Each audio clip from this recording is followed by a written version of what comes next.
Zay nitomany zay nolalovanao taloha mba hosoloky teny mamy andravaka ny fiainantsika roa hosoloky tambitamby hofenoko vity hosoloky teny mamy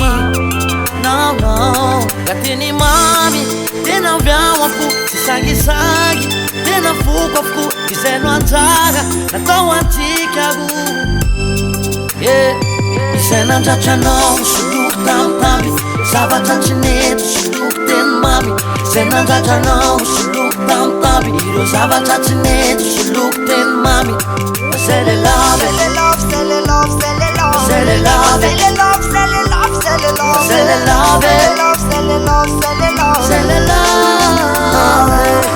Ramanamby tambingetsy voatery mafy be ndry hitako miafy be de solokony afy be ho lasa paradisanao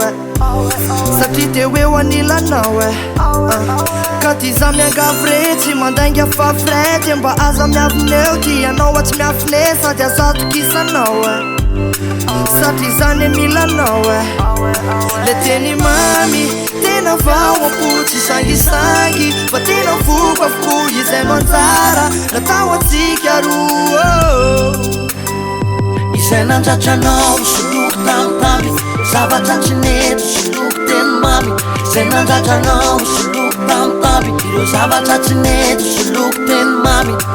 c'est le love, c'est le love, c'est le love, c'est le love, c'est le love, c'est le love, c'est le love, c'est le love, c'est le love, c'est le love, c'est le love, c'est le love. La teny mamy tena vaoampo sangisangy tena foko avokoa izay no anjara natao antsika roa